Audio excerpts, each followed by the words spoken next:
आज जुनैद मारा जा रहा है, कायर बनोगे मारे जाओगे। बजरंग दल नहीं मारेगा, आरएसएस मारेगा। तुमको डरना चाहिए अल्लाह से सिर्फ, लेकिन तुम भाजपा से डरने लगे हो और तुम्हारा बर्बादी यही होगा। मारे तो जा रहे हो ना, बोल क्यों नहीं रहे हो, लड़ क्यों नहीं रहे हो? मैं तो मुसलमानों से यही कहना चाहता हूँ कि जब आपको ऐसा ही घुट घुट करके अपने बच्चों को मारना है, अपने आप को मारना, तो उससे बेहतर आप सड़क पर आकर के प्रोटेस्ट कर करके मर जाइए। जाना तो कब्रिस्तान ना है। ये घुट के मरने से बेहतर ये है कि लड़ करके मरो। हमारा घर, हमारा देश, हमको जाति मजहब के नाम पर गर्दन काट दोगे। इतना ज़्यादा मार देते हैं सब जुनैद और नासिर को कि पुलिस लेने से इनकार कर देती है। पुलिस वाले का बयान है। अशोक गहलोत सरकार को, कांग्रेस सरकार को छोटा खबार करके पूरे घर के शहीद घसीट के लेके आना चाहिए था। मनोहर लाल खट्टर सरकार तो पकड़ेगा ही नहीं, क्योंकि भाई उन्हीं का एजेंट है वो मनु मानेसर। उसका जब बैक रिकॉर्ड आप उठा के देखेंगे तो कई मुकदमे उसके ऊपर हैं। सिर्फ और सिर्फ मारने के लिए तैयार रहता है। बजरंग दल गुंडों की एक दल है जिसको भारतीय जनता पार्टी वक्त बेवक्त अपना उसका प्रयोग करती है और चुनाव के समय ज़्यादा करती है। हमने नेता डर की गठरी बांध करके ना गंगा जी में फेंक दिया। हमने कहा डरेगा वरेगा नहीं, मिश्रा लड़ेगा। हरियाणा और राजस्थान का जो मामला चल रहा है, जुनैद और नासिर का किसी से छुपा नहीं है। 14 फरवरी की रात जुनैद और नासिर को राजस्थान के भरतपुर से अगवा किया गया और फिर 15 और 16 की रात सुबह एक बुलेरो मिलती है जिसमें उनकी लाश जली हुई मिलती है। जुनैद और नासिर के घर वालों का इल्ज़ाम है कि बजरंग दल और गौ रक्षक की जो कमेटी है उन्होंने इनको जलाया है, जिसमें सबसे बड़ा नाम मोनू मानेसर का आया है। और राजस्थान पुलिस ने जो एफआईआर की है उसमें मोनू मानेसर का नाम था। बीच में खबर आई कि उसका नाम हटा दिया गया है, लेकिन कल फिर बयान आया राजस्थान पुलिस का कि नहीं, उनका नाम है, लेकिन गिरफ्तार नहीं कर पा रहे हैं। इसी बीच मोनू मानेसर एक दूसरी मीडिया को ऑनलाइन इंटरव्यू भी देते हैं, लेकिन पुलिस उन्हें पकड़ नहीं पा रही है। और पुलिस का कहना है कि ये साबित भी नहीं हुआ है कि वो गौ तस्कर थे, गौ स्मगलिंग करते थे कि नहीं करते थे, ये भी साबित नहीं हुआ है। लेकिन फिर भी उनके घर वाले आज इंसाफ की गुहार लगा रहे हैं। ऐसे में मिश्रा जी हैं जो हर समाज के लिए इन्होंने आवाज़ उठाई है। इस मसले में भी उनसे हम बातचीत करते हैं कि मिश्रा जी, इसके ऊपर एक इल्ज़ाम भी लगा है। अभी कुछ लोगों ने हमसे कहा कि उन्होंने हर मुद्दे पे उठाया, लेकिन जुनैद नासिर के मामले में आवाज़ नहीं उठाई।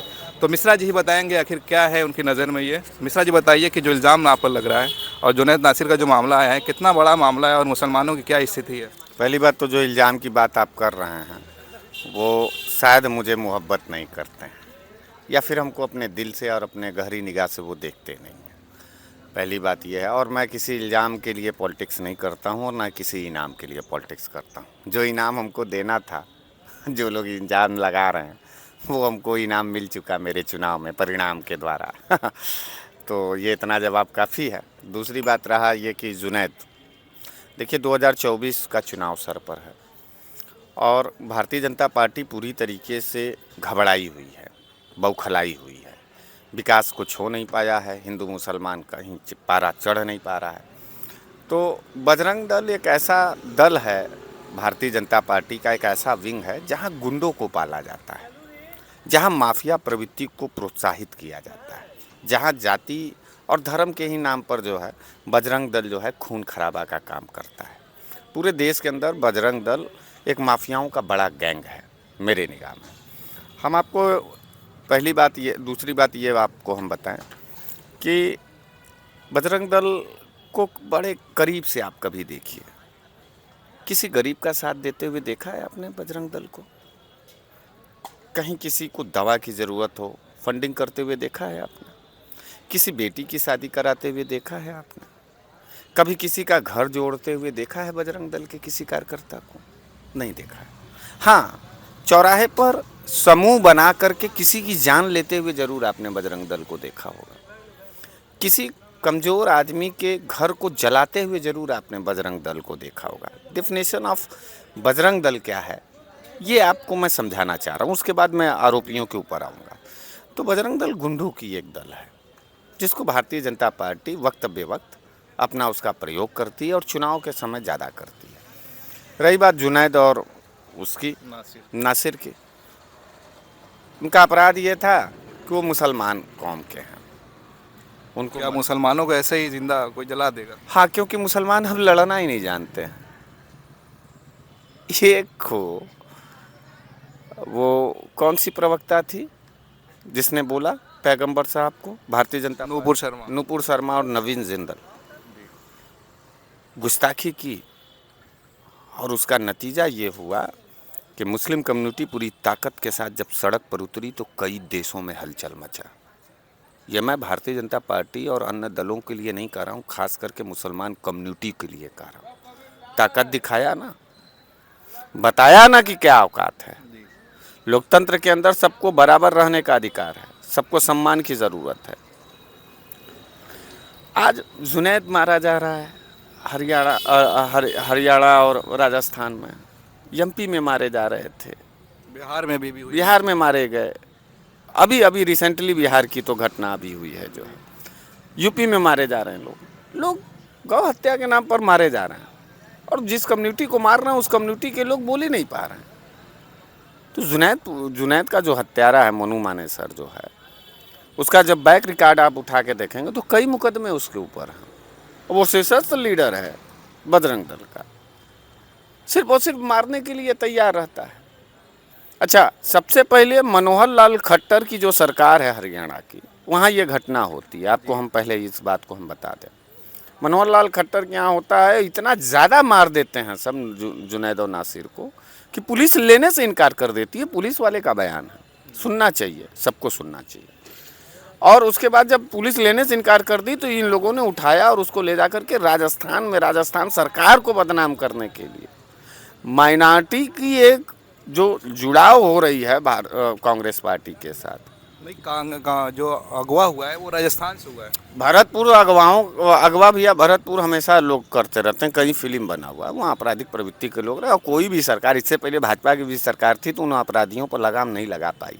कांग्रेस भी नहीं लगा पा रही है। हाँ, कांग्रेस भी नहीं लगा पा रही है, इस बात से मैं सहमत हूँ। कांग्रेस ने लगा पाती अगर अशोक गहलोत सरकार स्टैंड ले लेते मुट्ठी बांध करके अपराधियों के खिलाफ, तो ये कितनों हिंदू मुसलमान का रंग देते। लेकिन मोनू मानेसर का तो झोटा पकड़ करके घसीट लाते सब, क्योंकि राजस्थान पुलिस अभी तक गिरफ्तार नहीं कर पाई है। और मोनू मानेसर ना मेन अगुआ जो है, जड़ है, उसको पकड़ना चाहिए।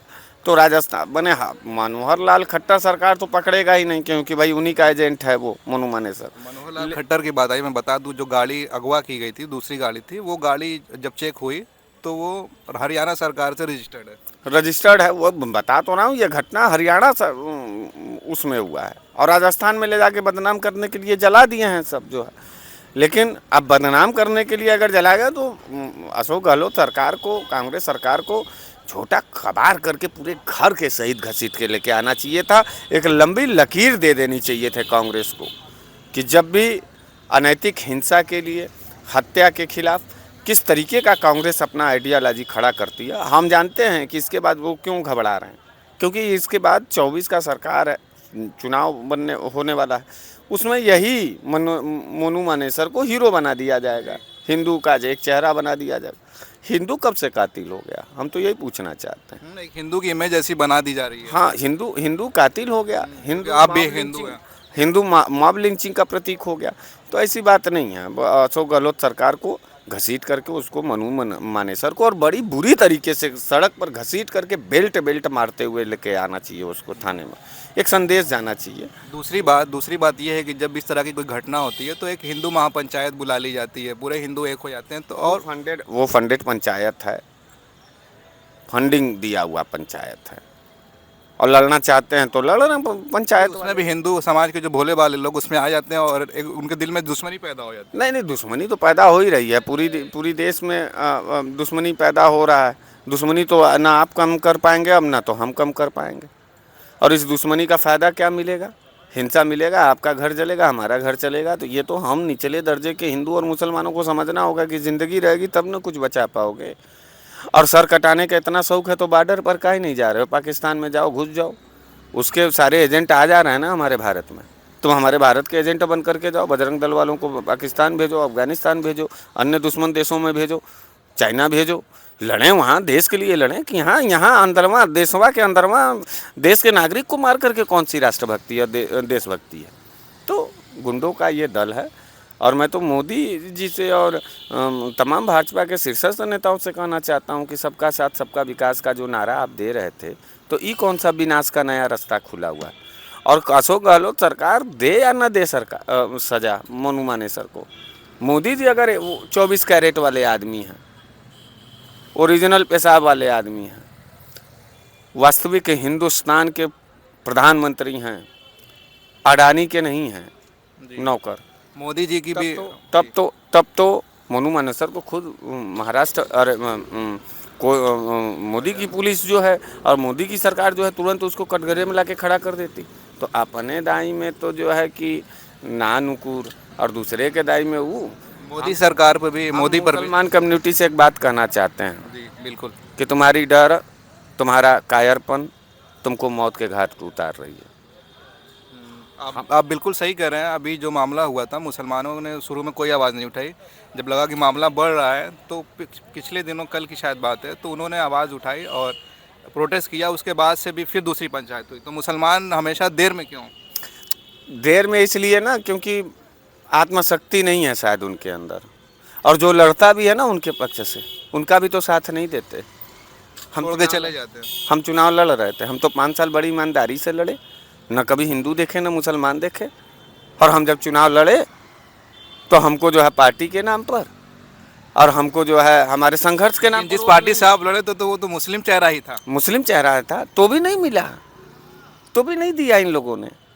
कहना चाहिए था ना कि अरे वो जीते चाहे हारे, लड़ा है हमारे सवाल पर, हम उसको वोट देंगे, हमारा वोट खराब होगा तो हमारी एक हैसियत बनती। तो मुसलमानों से शिकायत हमेशा रहेगी आपको? नहीं, हम मुसलमानों से क्या करें, शिकायत हमसे रहेगी। शिकायत हमको अपने विचारों से है। आज के तारीख में हमारा विचार गोडसेवादी होता ना तो हम मिनिस्टर होते। हम गांधीवादी हो गए, हम अम्बेडकरवादी हो गए।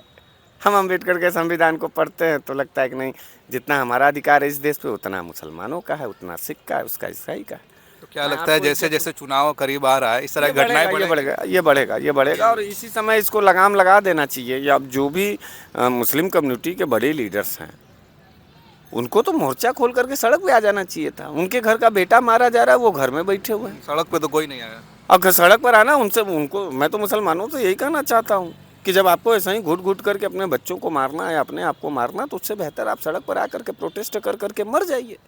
जाना तो कब्रिस्तान ना है, ऐसा तो है नहीं कि कुछ आप बच जाएंगे। ये घुट के मरने से बेहतर ये है कि लड़ करके मरो, ललकार के मरो। यह देश तुम्हारा है। और हमको ये लगता है कि मुसलमान इस देश को शायद अपना देश नहीं समझता, इसलिए इतना डरा हुआ है।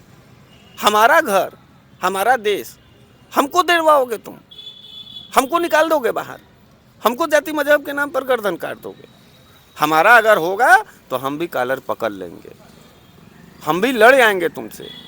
मुसलमानों को अपना स्टैंड क्लियर करना हो। मुसलमानों का संरक्षण कैसे हो जहाँ पे मुस्लिम आबादी कम है और हिंदू ज़्यादा एक है? बात हम बताएं, कायरों का कहीं संरक्षण नहीं होता है। मारे जाते हैं, कुत्ते के भाव मारे जाते हैं। बुरा लगेगा, कायर बनोगे मारे जाओगे। बजरंग दल नहीं मारेगा, आरएसएस मारेगा, आरएसएस नहीं मारेगा, सपा वाला मारेगा, सपा वाला नहीं मारेगा, बसपा वाला मारेगा, बसपा वाला नहीं मारेगा, कांग्रेस वाला मारेगा। मारे तो जा रहे हो ना, बोल क्यों नहीं रहे हो, लड़ क्यों नहीं रहे हो, क्यों दूसरे के ऊपर आसरा लगा के रखे हो? हम अगर दूसरे के ऊपर आसरा लगाए रहते तो हम यहाँ तक आते, हम इस प्लेटफॉर्म पर पहुँचते। हमने नेता डर की गठरी बांध करके ना गंगा जी में फेंक दिया। हमने कहा डरेगा वरेगा नहीं मिश्रा, लड़ेगा, लड़ेगा, मर जाएंगे कल को। आप भी नहीं आओगे पत्रकार, हमारे घर परिवार मर जाने के बाद हमारे कभी कोई नहीं झाकेगा, हम जानते हैं। जिंदा आदमी का साथ नहीं दिया चुनाव में, मर जाने के बाद कोई क्या देगा, हम जानते हैं। लेकिन हमको सुकून है कि मैं कायरों की तरह नहीं हूँ इस समाज में। आत्मसम्मान, स्वाभिमान हमारा जिंदा है और हम लड़ेंगे यार। हम तड़प करके मरने के लिए नहीं, अल्लाह ने हमको भेजा है, बाबा विश्वनाथ ने नहीं भेजा। और सुनो, मैं मुसलमानों से एक बात और कहना चाहता हूँ कि तुमको डरना चाहिए अल्लाह से सिर्फ, लेकिन तुम भाजपा से डरने लगे हो और तुम्हारा बर्बादी यही होगा, ऐसा ही होगा। जी बहुत शुक्रिया। ये थे मिश्रा जी जिन्होंने मोनू मानेसर और नासिर जुनैद के मुद्दे बात रखी और जो इल्ज़ाम इन पर लगता आ रहा था उन्होंने इसका बेबाकी से जवाब दिया। और बाकी आप हमारे चैनल को देखते रहिए। महापंचायत हो रही है, मुसलमान भी अब सड़कों पे आना शुरू हो गए, लेकिन वो तादाद मुसलमानों की नहीं दिख रही है जो होना चाहिए। सिर्फ सोशल मीडिया पे पोस्ट कर देने से, व्हाट्सएप पे स्टेटस लगा देने से कुछ नहीं होने वाला। आपको सामने आना होगा, आपको कानूनी कार्रवाई के लिए आगे आना होगा, आपको खुद सामने आके लड़ना होगा। आप देख रहे थे TV10 भारत। आप हमारे चैनल को सब्सक्राइब करें, फेसबुक पे हैं तो हमारे फेसबुक को लाइक करें और वीडियो को ज़्यादा से ज़्यादा शेयर करें ताकि मिश्रा जी की बात लोगों तक पहुँचे। बहुत बहुत धन्यवाद। TV10 भारत, सच की ताकत।